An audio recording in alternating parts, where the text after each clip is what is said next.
Jadi beternak itu berkolaborasi dengan berkebun. Sehingga kebun merasa diuntungkan dengan ternak, ternak kita dapat keuntungan dari kebun. Jadi muter. Itu mengakibatkan pengeluaran kita dari ekonomi jadi ekonomis. Kebun tidak usah beli pupuk, ada sudah diproduksi sendiri. Kemudian pakan juga tidak usah beli, kita ambil dari kebun. Muter ya Pak. Kalau sudah didalami itu semua berhasil, otomatis pengeluaran kita ke toko-toko pupuk, ke toko-toko daging, kita kan sudah tinggal ada di sini. Yang penting kemauan kita tinggi untuk beternak.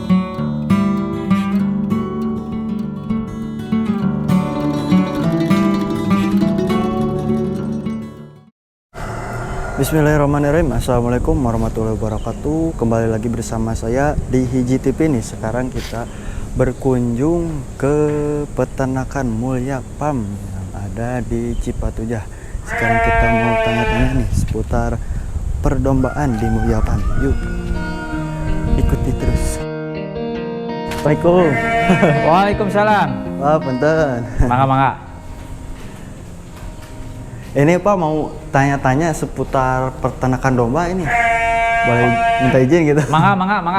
Nah, mungkin yang pertama boleh diperkenalkan sama lokasinya nih Pak. Oh, mangga. Ini peternakan Mulya Farm, posisi di Cipatujah, Kampung Cikidang, RT 9, RW 3, Desa Cipatujah, Kecamatan Cipatujah, Kabupaten Tasikmalaya, Jawa Barat. Sisi dekat pasisian, pantai, mohon pantai. Dekat pantai ini. Nah, sekarang mungkin boleh lihat nih Pak kandangnya. Mangga, hayu. Domba-dombanya. Nah, ini ya Pak ya? Nah, ini salah satu bibit. Bibit. Calon hasil dari ternak. Di kandang Mulya Farm Cipatujah ini, sisa dari penjualan yang sudah keluar. Ini stok sisa ternak-ternak hasil ternak di kandang ini. Dan ini termasuk hasil ternak. Ini indukan Merino. Ini Merino Pak? Merino itu silangan Merino hasil. Yang di belakang ini Garut, silangan Garut. Dan yang ini hasil dari silangan Merino sama domba lokal. Dan ini salah satu Merino yang kita silangkan, dan ini hasil anakannya juga ada. Dan ini satu sebelahnya Garut, hasil ternak di sini. Ini juga salah satu induk yang sedang menyusui. Ini Garut. Ini Garut ada Pak? Ini Garut. Dan ini adalah indukan-indukan yang di koloni. Sistem koloni itu jadi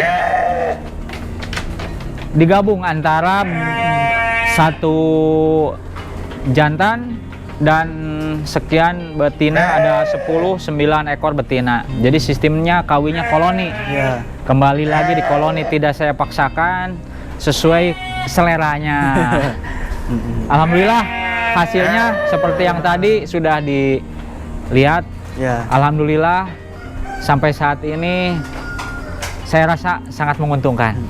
Alhamdulillah ya Pak. Nah, ini Pak ngomong-ngomong untuk sistem perkawinan sendiri untuk koloni ya Pak. Kalau di sini biasanya perbandingan satu jantan berapa betina di sini Pak? Rata-rata 10. Satu jantan 10. Dengan catatan itu jantan kondisi sehat. Kondisi sehat, bisa nanti dilihat dari postur tubuh yang sehat, dari birahinya bisa dilihat mana yang sehat dan kurang atau loyo.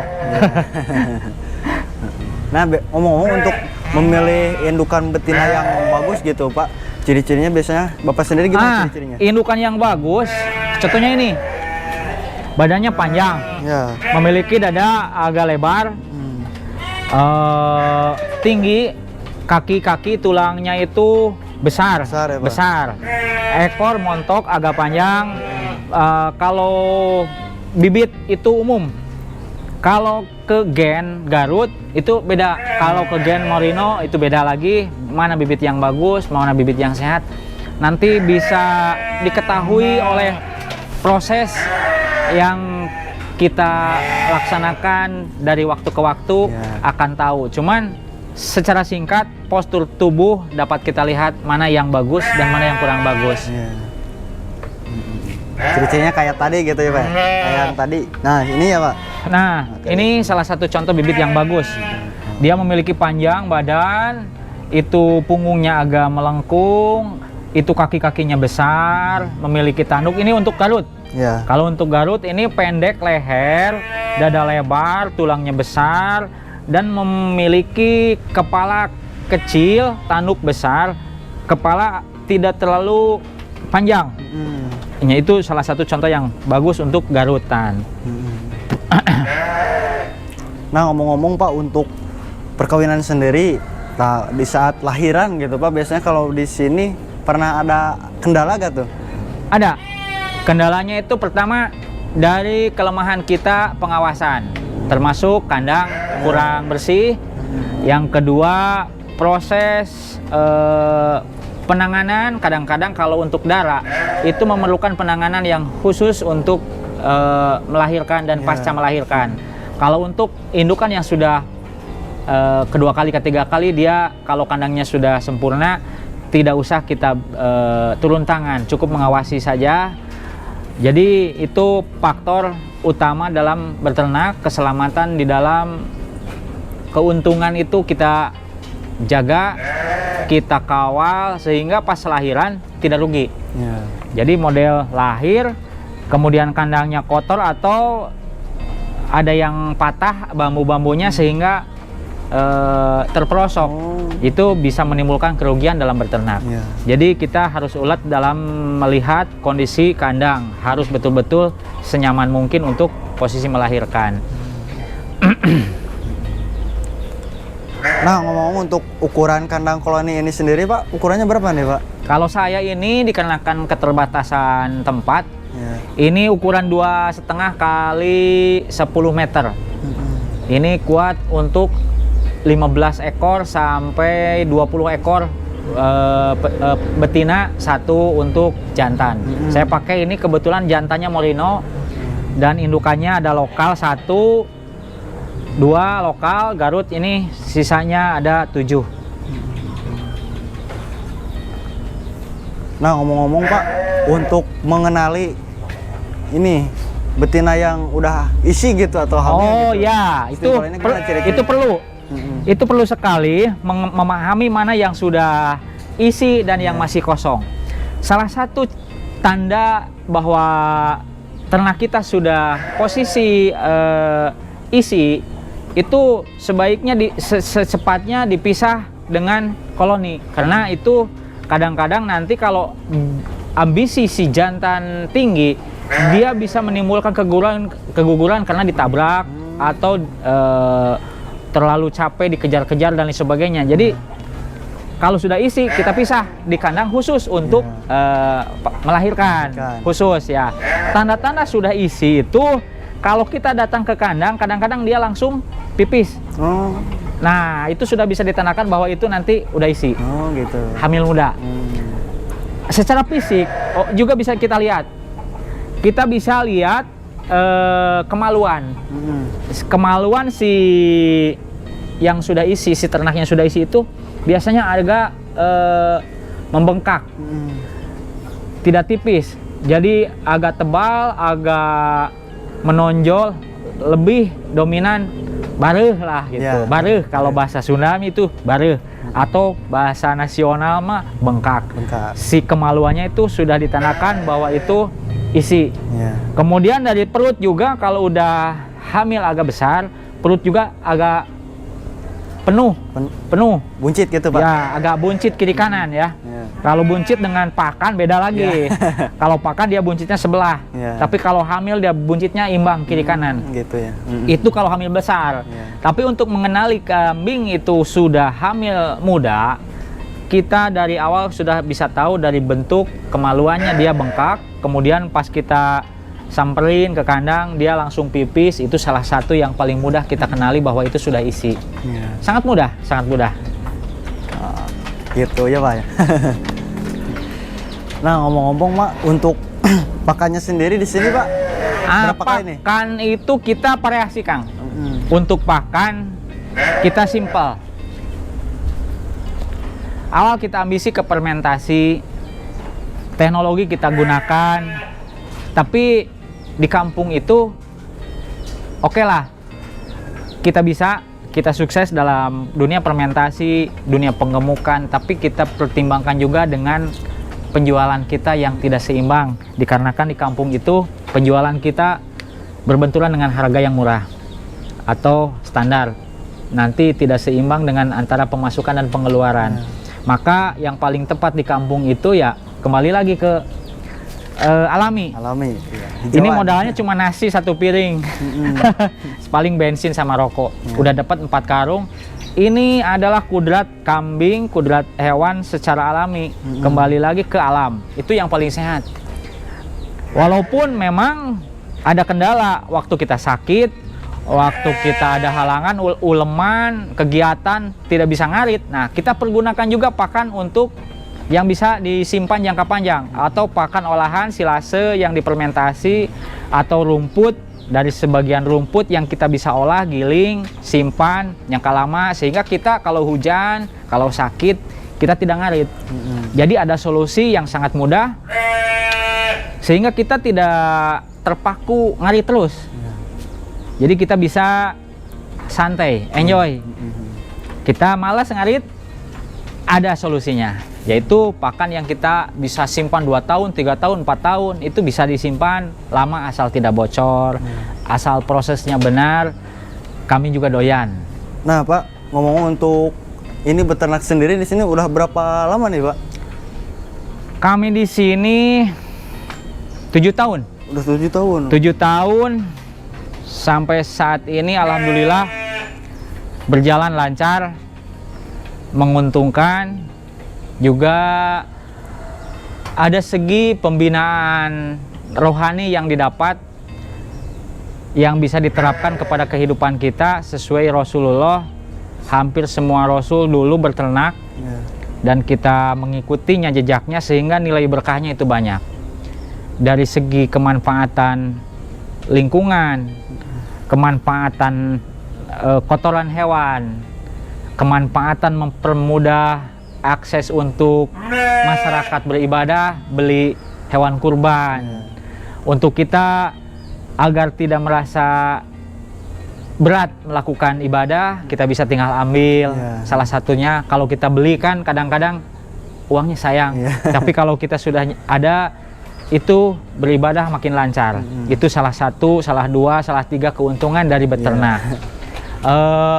Contoh-contoh yang sudah dinikmati adalah dari penjualan bibitan. Calon bibitan ini salah satu keuntungan yang paling besar dari beternak.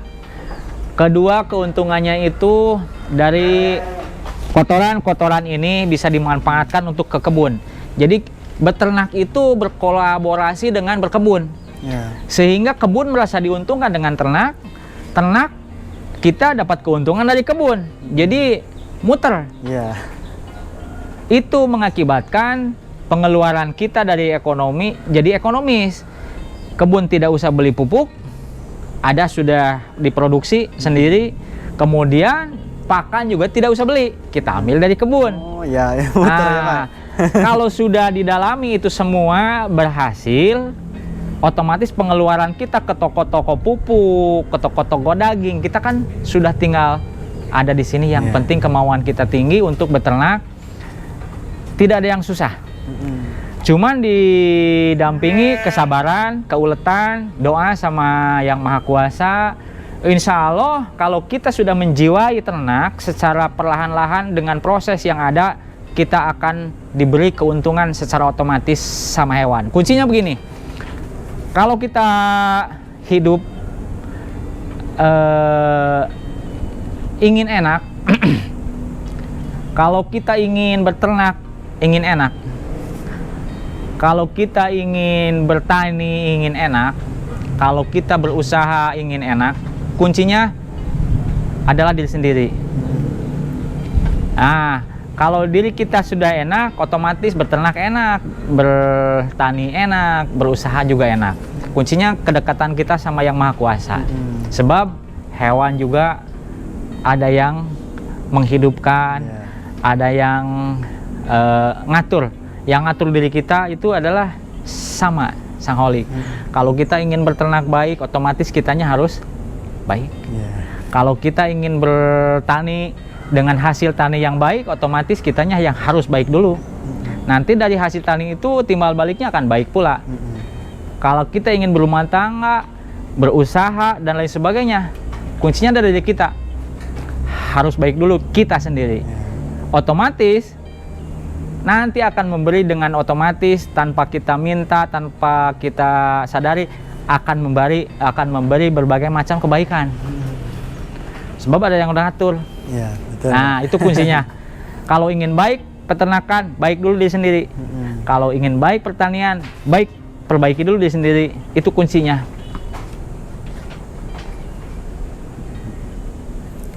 Nah, ngomong-ngomong Pak, untuk beternak udah lumayan lama ya, 7 tahun ya tadi ya? 7 tahun sampai sekarang, kendalanya cuman yang diketemukan itu kita ketemu dengan partner yang kurang tepat. Itu salah satu kerugian kita berternak bila mana kita dapat partner orang yang kurang baik, kurang amanah. Itulah salah satu kerugian. Tapi kalau Allah kita sudah berkehendak mempertemukan kita dengan orang-orang yang baik, insya Allah yang datang itu kebaikan. Kalau kita berternak berpartner dengan yang kurang baik, otomatis yang datangnya keburukan. Contohnya saya kemarin satu kandang ini hangus semua. Masa Pak?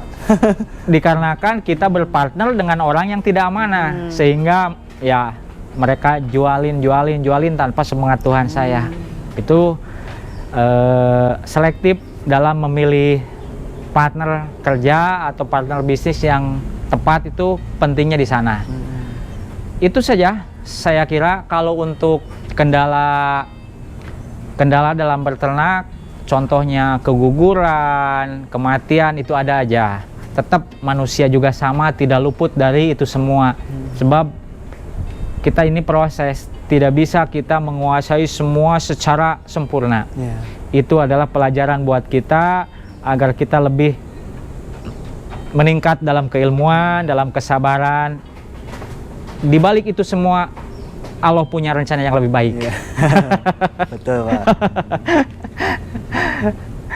Tetap kuncinya kita harus bersyukur, semangat dan berdoa. Nah, ngomong-ngomong untuk selama tadi gitu Pak, peternakan ya, untuk penyakit nih, biasanya penyakitnya yang terserang tuh penyakit apa? Kalau hewan dengan cara yang alami seperti ini, dominan yang sering kena penyakit itulah cacingan. Cacingan. Sebab proses ngerumput itu, kalau kita mangkas kena akar atau kena tanah, sehingga jarak dari tanah sampai ke rumput itu terlalu pendek, dikarenakan kita kejar target ingin cepat dapat banyak, itu kambing kita akan secara sering kena cacingan. Sebab ada sebagian cacing yang kebawa ke kandang, kemakan sama ternak. Solusinya 3 bulan sekali, catatannya kita kasih obat cacing. Obat cacing ada yang oral, ada yang suntik. Ada banyak di kalau kita pakai kimiawi di apotek atau di toko-toko online juga banyak. Kalau kita pergunakan obat cacing kampung, kita ada juga solusi, yaitu pakai pohon, sejenis pohon untuk obat cacingan. Ada 2 macam, salah satunya itu pohon uni. Pohon uni itu daunnya bisa untuk obat cacingan. Nanti kita ambil pohon uni, kemudian dikasihkan ke ternak dengan cara dicampur. Itu obat cacingan yang alami. Kalau sudah tidak bisa dengan yang alami, kita juga terpaksa pakai obat yang kimiawi instan. Itu juga bagus, cuman itu makan biaya. Itu saya terapkan 3 bulan 1 kali ini dikasih obat cacing. Itu salah satu penyakit yang sering kena untuk hewan yang pakai pakan untuk alami seperti ini. Kunci obat cacing itu penting, 3 bulan sekali kita kasih obat cacing. Yang penting cara ngasihnya, dosisnya itu tepat. Kalau tidak tepat bisa menimbulkan keguguran pada kambing hamil. Kalau enggak, setelah pasca melahirkan baru kasih obat cacing. Kalau enggak, sebelum dia kawin kasih obat cacing dulu. Itu salah satu masalah dalam berternak, yaitu cacingan di dalam ternak. Tapi kalau kita bisa menangani secara tepat, insya Allah kerugian dalam cacingan itu mudah, tidak akan menimbulkan masalah. Kendala yang kedua adalah kematian kambing dikala pas melahirkan kita penanganan kurang tepat. Salah satu contoh, ada kandang yang bolong, kemudian pas melahirkannya kita posisinya lagi di luar, tidak terkontrol, anak kambingnya sudah mati, terperosok ke kandang. Itu salah satu contoh kerugian yang sering terjadi. Tapi itu semua juga kalau kita ulet untuk ngontrol kandang, memperbaiki kandang, terutama lantainya, itu tidak akan terjadi kerugian terperosok. Itu yang paling sering dialami oleh tim peternak seperti ternak lokal di kandang kampung seperti ini. Dua hal itu adalah yang termasuk sering terjadi. Cuman bila kita tepat menangani, insya Allah tidak akan terjadi seperti itu. Nah, Pak, kalau penyakit yang memicu kematian gitu, yang paling susah gitu di sini, pernah nggak penyakit apa, Pak? Yang penyakit yang susah ditangani itu adalah kembung. Kembung itu adalah efek salah makan. Kalau kita kasih makan daun singkong yang dadakan, yang masih ada getah, kemudian sudah tersiram air hujan, itu bahaya. Itu kambing keracunan, itu jenis racunnya sianida, tidak ada obatnya, kecuali penanganan secara cepat, tepat, baru itu bisa. Tapi itu jarang. Kalau kembung sudah terjadi, maghrib kita kasih makan, jam 8, jam 9 itu kembung langsung mati. Nah, ada penanganan yang secara signifikan itu gambling. Berani selamat, nggak berani mati, itu kembung. Salah satu dengan alami, yaitu dimasukkan kepada anusnya pelepah pohon pepaya. Nah, kasih minyak, ditusukkan. Jadi biar kembung itu efek dari gas yang dihasilkan dari pakan yang ada racunnya. Jadi gasnya itu dikeluarin. Kalau dari mulut dia dikasih sejenis obat mah. Bisa milanta, bisa yang lain yang bisa menimbulkan kambing itu mengeluarkan gas. Ada yang lebih tepat lagi dengan cara trokar. Trokar itu pada bagian yang kembungnya kita pegang-pegang di mana itu gas ada. Kemudian kita suntik dengan jarum yang ukuran besar. Suntik, ditusuk pakai jarum. Kemudian dari batang jarumnya itu kita buka si alat untuk masukin obatnya, itu kita buka. Jadi kita tinggalkan jarumnya saja. Kita cabut sehingga jarumnya aja nempel. Sambil diawasi, nanti itu dari jarum tersebut dikeluarin gasnya. Terus dipaksa. Nah, itu kadang-kadang bisa selamat juga. Itu namanya jenis trokar. Tusuk pakai jarum, keluarin anginnya. Itu cara mengeluarkan gas.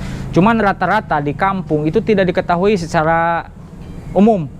Sehingga penyakit kembung itu rata-rata yang kurang bisa menangani mati. Itu bahaya. Itu salah ngasih makan. Atau jenis lumputnya ada racun dari Roundup, yang itu kita semprot kebun untuk mematikan gulma. Kemudian kita arit ke kambing, ke kasih, dia bisa mati. Jadi ada racunnya. Betul, ada racun, salah pakan lah pokoknya. Ada racunnya, sejenis pohon singkong dadakan. Itu sebaiknya caranya agar tidak bisa menimbulkan kembung itu, si singkong yang akan kita kasih pakan itu dilayukan dulu. Ada trik. Kita ambil, jangan kita kasih langsung. Kita layukan sehari sudah tidak ada getah, baru kita kasih. Nah, itu aman. Jadi, itu aman. Itu caranya ya, Pak? Iya, ada trik. Nah, itu juga dihasilkan oleh proses. Oleh proses. Kalau sudah tahu ilmunya itu, insya Allah peternak tidak akan mengalami kerugian dari masalah kematian salah pakan atau salah penanganan. Insya Allah ternak itu enjoy sebetulnya kalau sudah ilmunya kita menguasainya. Tapi ilmu bisa dikuasai itu oleh proses yang kita jalani, oleh sharing, oleh diskusi dari kandang ke kandang, silaturahmi dari kandang ke kandang, bertukar pengalaman, buka YouTube untuk mencari solusinya gimana, itu akan terkendalikan sehingga kerugian minimal.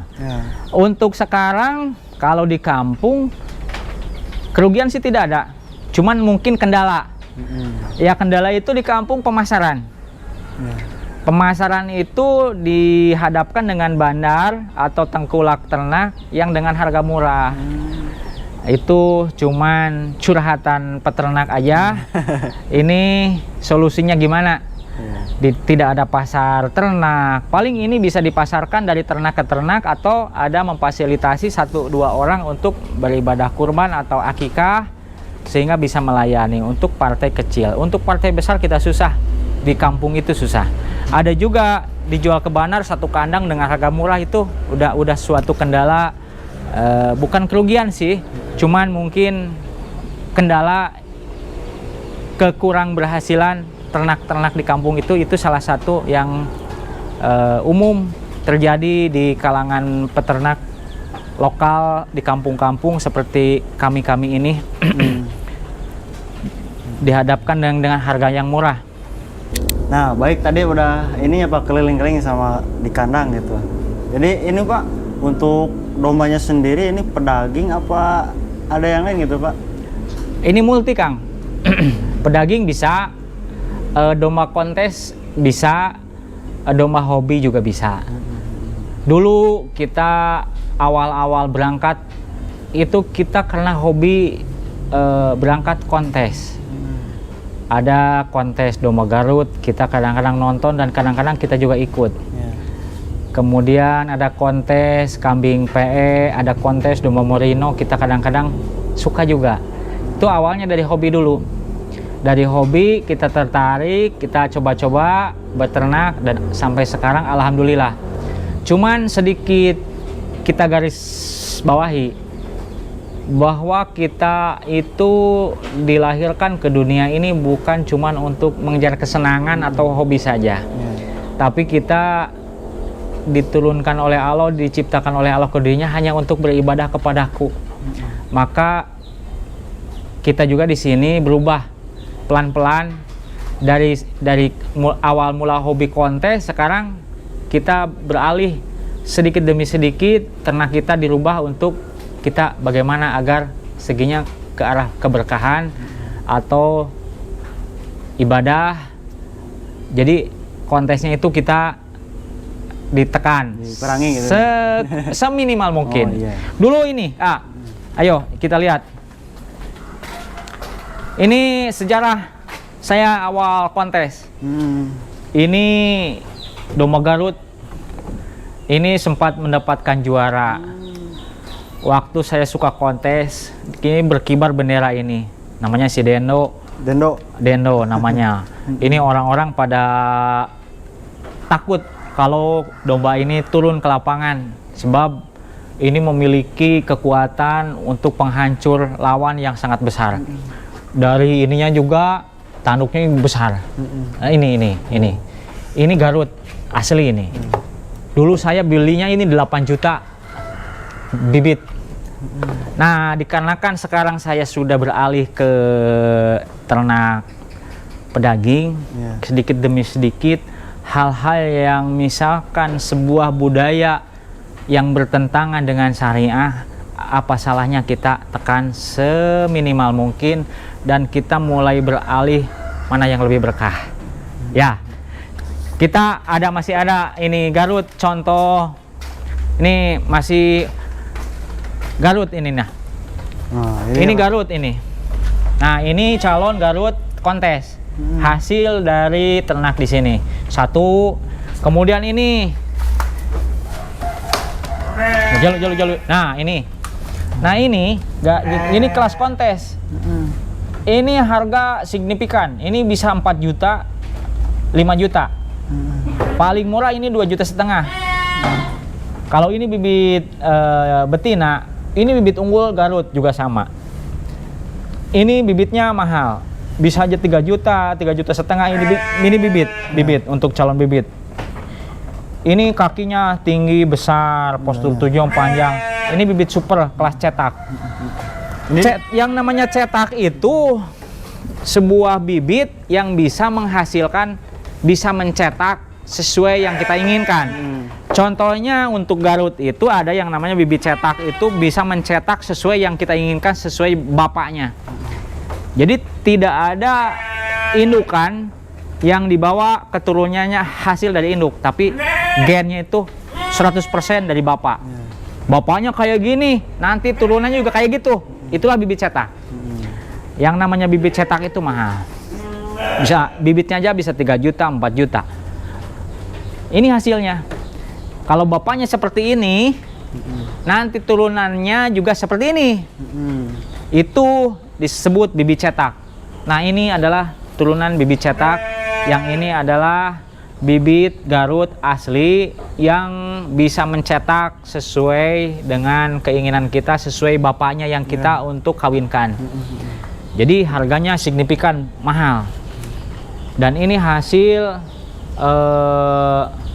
ternak di sini yang kita hasilkan. Kalau ini pengurusannya maksimal, saya pakannya dijamin, wah, ini bibit super. Ini bibit super. Ini umur berapa nih, Pak? Ini umur 5 bulan. 5 bulanan. Ini umur 5 bulan dengan kondisi pakan seadanya. Kalau kita kondisi pakan di pool, ampas tahu, konsentrat, vitamin yang memadai, dia tidak begini. Dia besar, bongsor lah, gitu, bongsor, besar dia. Ini alami rumput. Ini alami rumput. Pakannya ini alami rumput sehingga pertumbuhannya standar. Tapi ini termasuk kelas super. Kelas super. Contoh domba Garut kontes. Nah, kenapa saya setahap demi setahap kontesnya itu dihilangkan? Karena itu adalah sebuah budaya yang bertolak belakang dengan Islam. Jadi kenapa salahnya kalau sebuah budaya yang bertolak belakang dengan Islam, contoh ngadu domba atau kontes domba, itu kan tidak baik ya. Jadi nilai ekonomisnya besar, tapi nilai keberkahannya kurang. Ngadu namanya juga ya. Tetap sedikit-sedikit kita alihkan ke silangan merino, silangan lokal, silangan kambing, sehingga kita larinya berkah yang kita kejar. Yang namanya berkah itu bertambahnya nilai kebaikan dalam kualitas diri kita.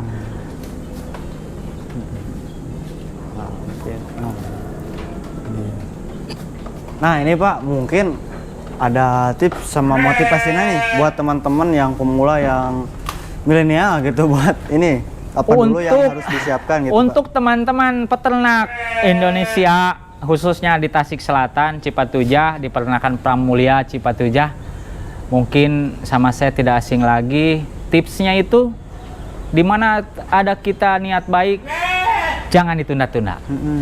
Dimana ada kesempatan, ambil langsung, sehingga kesempatan baik, niat baik itu tidak ditunda-tunda.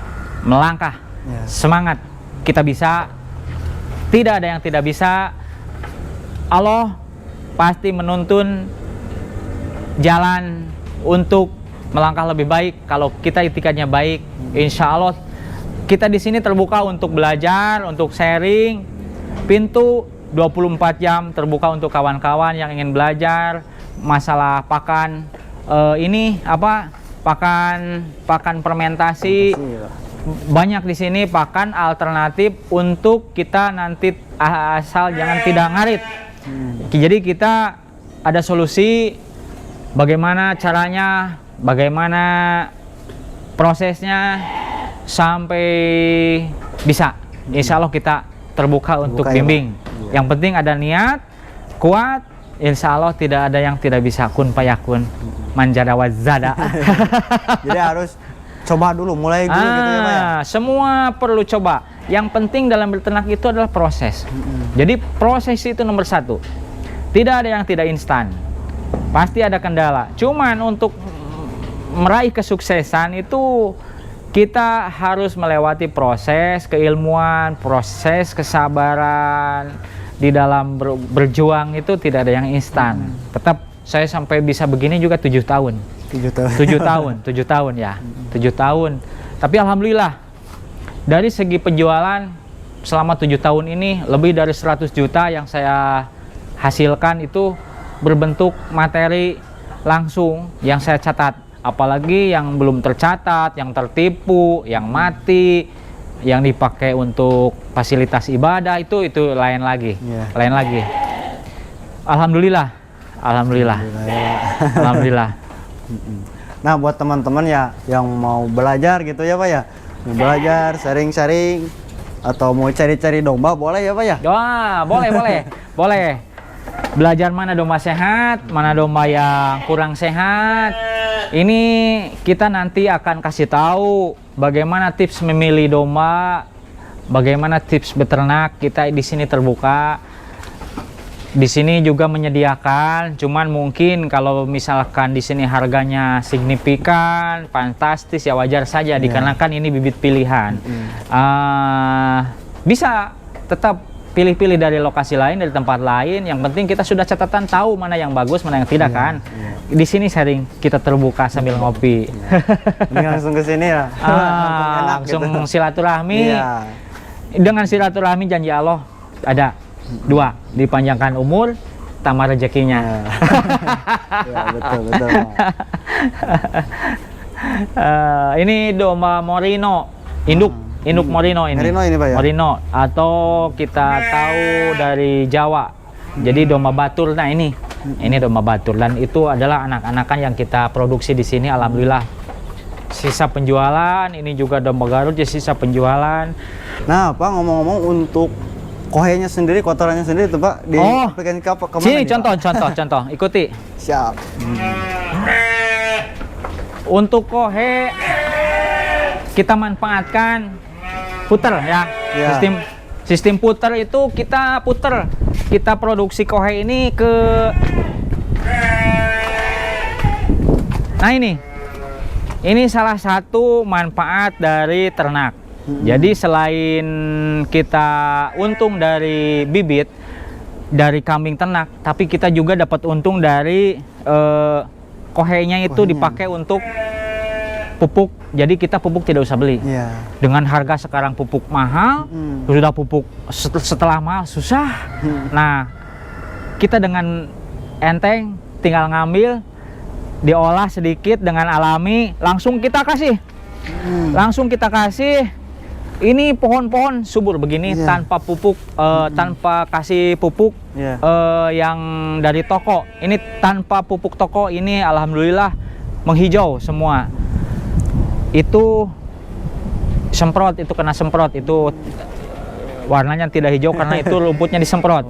Kalau ini saya rawat khusus, contoh hasil dari pupuk kotoran hewan. Salah satu keuntungannya kita tidak beli usah cabai, durian, pisang, nanti kita tinggal petik. Termasuk pohon-pohon juga ini bagus dipakai untuk kayu. Pupuk kayu ini juga bisa bagus dari hasil produksi kohe yang kita hasilkan. Untuk durian, cabai, ubi, pisang, ini bagus. Itu keuntungan bonus lah. Bonus dari beternak. Kemudian kalau kita puter dari kebun pun daun pisang, ini pohon-pohon menghijau begini bisa kita ambil buat pakan. Oh bisa aja. Bisa, sangat bisa. Pakan, jadi kita muter. Jadi kita modal itu sangat rendah. Pengeluaran kita sangat rendah, tapi keuntungan kita sangat besar. Dari petaninya untung, dari beternaknya juga untung. Enak kan? Itu salah dua keuntungan dari beternak. Jadi muter gitu ya Pak ya? Ya muter. Jadi ada keberkaitan yang tidak bisa dipisahkan antara bertani dan beternak. Nah mungkin Pak gitu aja ya Pak ya? Oh iya. Baik, terima kasih atas kunjungannya ke Cipatujah, peternakan Mulia Pam atau punyanya Mang Koko di Cipatujah. pemilik saya sendiri, tanpa ada unsur tangan kelompok ataupun orang lain. Iya. Hasil jerih payah sendiri yang dihasilkannya. Ini buktinya, alhamdulillah kita tidak ketergantungan kepada orang lain.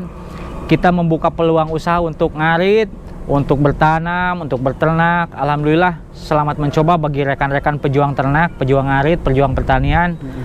Kalau kita berternak dan bertani, insya Allah menguntungkan secara signifikan. Kalau berternak saja tanpa bertani, untungnya kita sebelah. Kalau bertani saja tanpa berternak, kita untungnya cuma sebelah. Tapi kalau berternak sama bertani, kita untungnya 100%. Iya.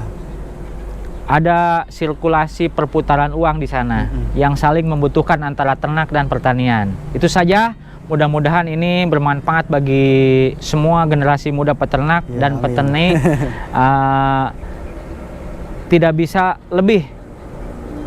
Cuman kita semua butuh proses, antara proses keilmuan dan kesabaran itu dihasilkan dari keuletan kita memproses sebuah peternakan, menjiwai pertanian dan peternakan.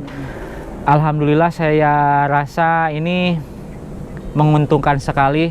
Mudah-mudahan para peternak Indonesia memiliki ini semua sehingga Indonesia itu kaya. Terima kasih sudah sudi mampir di kandang kami. Mudah-mudahan ini semua bisa bermanfaat. Iya, amin, amin. Assalamualaikum warahmatullahi wabarakatuh. Iya, nah gitu aja teman-teman. Nah buat teman-teman yang mau main ke sini boleh ya Pak ya? Boleh sekali. Cari domba atau buat pedaging, buat bibit boleh ke sini ya Pak ya? Sangat terbuka. Sambil sharing-sharing, langsung raus ke sini langsung gitu ya Pak ya? Nah mungkin gitu aja teman-teman. Jangan lupa di like dan di komen juga bila ada pertanyaan. Insya Allah kita jawab ya Pak. Siap. Jangan lupa di subscribe juga agar kalian tidak ketinggalan video seputar peternakan lainnya. Wassalamualaikum warahmatullahi wabarakatuh.